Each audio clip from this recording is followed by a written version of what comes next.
요한복음 14장은 세상과 성도의 본질적인 차이에 대해서 이야기하고 있죠. 예수님께서는 요한복음 14장을 시작하며 너희는 마음에 근심하지 말아라, 두려워하지 말아라 이렇게 말씀하고 계십니다. 제자들이 따라올 수 없는 곳으로 주님은 떠나실 것이고요. 베드로가 주님을 부인할 것이라고 예수님께서 말씀하셨을 때 이것을 듣고 있던 제자들은 놀라고 당황하여 근심에 빠졌습니다. 그때 주님께서 사랑하는 제자들을 향하여 너희는 마음에 근심하지 말아라, 두려워하지 말아라 이렇게 말씀하시죠. 요한복음 14장은 크게 두 개의 주제로 나누어질 수 있는데요. 첫 번째는 주님이 떠나실 것이다. 주님의 떠나심에 대해서 증거하고 있어요. 주님이 떠나고 끝나는 게 아니죠. 그 다음은 그 떠나신 주님이 다시 오실 것이다 라는 것을 이야기하고 있습니다. 그래서 요한복음 14장의 주제는 크게 주님의 떠나심과 다시 오심에 관한 그런 이야기들이에요. 4절부터 17절은 주님의 떠나심에 관하여 18절부터 24절은 주님 다시 오심에 관한 주제가 다루어지고 있죠. 주님께서 떠나가시는 것은 사랑하는 제자들을 위하여 처소를 예비하기 위함이다 라고 2절에서 말씀하고 계세요. 주님은 사랑하는 자들이 아버지의 집에 들어갈 수 있도록 아버지의 집에 들어가 거할 수 있도록 그 조건을 이루시기 위하여 십자가를 지실 것임을 말씀하셨습니다. 우리의 죄를 위하여 하나님 나라의 자녀들을 위하여 죽으실 것에 대해서 말씀하신 것이죠. 주님께서 처소를 예비하시면 곧 다시 오실 것이고 그들을 영접하실 것이다 라고 말씀하셨어요. 주님이 가는 길을 제자들이 잘 알고 있었을까요? 당시의 제자들은 잘 몰랐던 것 같아요. 주님이 가시는 길을 제자들이 알 것이다 라고 주님이 말씀하시니까 정작 도마는 잘 모르겠다라고 그렇게 이야기합니다. 여기서 주님께서는 내가 곧 길이요 진리요 생명된다 이렇게 선언하셨어요. 주님 자신이 길이라는 것이죠. 주님을 아는데 왜 길을 모른다 하느냐라고 되묻고 계신 거예요. 주님을 아는 자는 그 길을 알고 있는 사람입니다. 주님을 안다면 그를 보내신 하나님 아버지를 아는 것이고요. 이 대목에서 빌립이 아버지를 보여달라고 요청한 것은요. 적어도 그들은 아직까지 예수님과 하나님 아버지의 완전한 연합을 온전히 깨닫고 있지 못한 거예요. 여러분, 이 연합은 예수님을 믿는 자들 안에서도 동일하게 경험되어지는 것인데요. 내가 아버지 안에, 너희가 내 안에, 내가 너희 안에 있는 것을 너희가 알리라. 주님께서는 오늘 본문 20절에서 이 연합의 신비를 이렇게 말씀해 주셨어요. 주님께서는 믿는 자들이 주님보다 훨씬 더 큰 일을 할 것이라고까지 말씀하셨는데요. 12절이죠. 이 말은 사도시대 이후에 일어날 광범위한 세계 복음화를 그렇게 의중에 두시고 말씀하신 거예요. 이 모든 일은 믿는 자들이 예수님의 이름으로 성부 하나님께 구함으로써 이루어지는 것이다 라고 13절에 말씀하고 있죠. 믿는 자들은 예수님의 인격을 대신하여 이 땅을 살아가고 일하고 사역하게 될 것이에요. 성부 하나님께서는 그들에게 능력을 주실 것이다 라고 14절에 그렇게 말씀하고 있습니다. 여러분, 그래요. 주님이 말씀하시는 기도와 응답은 자신의 모든 필요를 구하는 것보다 예수님의 이름으로 이 땅을 살아가면서 믿음이 부족하여 행치 못하고 실패하는 모든 영역 속에서 믿음으로 살기를 구할 때 그 모든 것을 시행하시겠다라고 말씀하시는 그런 보장과도 같은 것이죠. 주님을 믿는 것은요, 주님을 사랑하는 거예요. 참된 믿음이란 그런 거예요. 주님을 사랑한다고 하는 것은요, 그의 계명을 지키는 것이고요.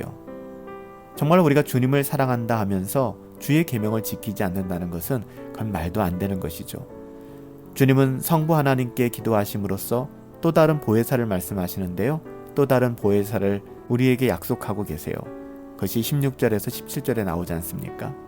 이 약속은요, 기도 응답의 보장임과 동시에 주님이 떠나가셔도 제자들이 염려할 필요 없다라는 하나님이 주시는 위로의 말씀이기도 하십니다.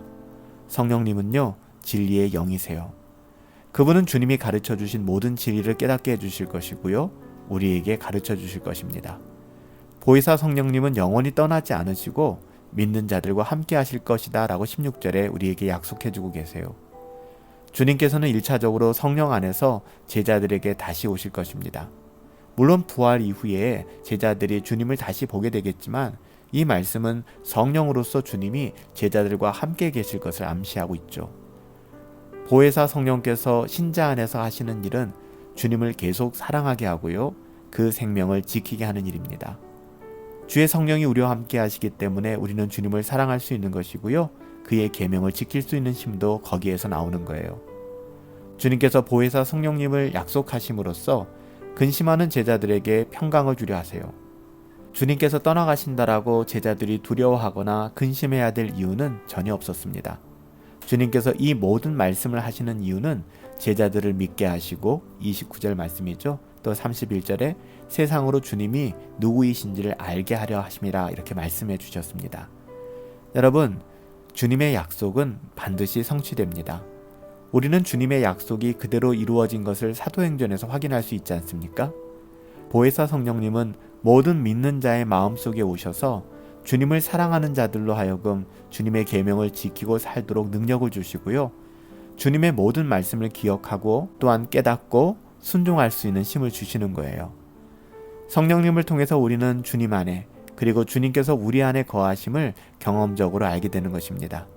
매일 매 순간 성령님을 의지하시고 도우심을 구하며 살아가는 것이 성도의 삶의 신비이며 성화의 비밀 아닐까요? 주님의 말씀대로 세상은 능히 저를 받지 못하고 보지도 못하고 알지도 못할 거예요. 여러분, 세상과 성도의 궁극적인 차이는 이거예요. 세상은 우리 주 예수 그리스도 은혜의 복음을 받지도 보지도 알지도 못하고 따라 살지도 못할 것입니다. 하지만 하나님의 자녀들에게는 성령님이 함께 하시기 때문에 이 모든 일들이 가능한 것이죠. 오늘도 하나님의 자녀답게 하나님의 자녀로서 이 차이를 누리며 살아갈 수 있게 되길 예수님의 이름으로 축복합니다. 우리는 하나님의 자녀들이니까요. 살아계신 아버지 하나님, 우리 주 예수 그리스도의 복되신 구속 사역을 택하신 백성들에게 모두 그 심령 안에 이루어 주시고 알게 하시며 따라 살 수 있도록 성령 하나님 우리에게 보내주심을 감사드립니다. 저희 안에 오신 성령님의 능력을 따라서 주님을 더욱 사랑하고 그 계명을 즐거이 지키며 살아갈 수 있도록 우리 안에 은혜를 더하여 주시옵소서.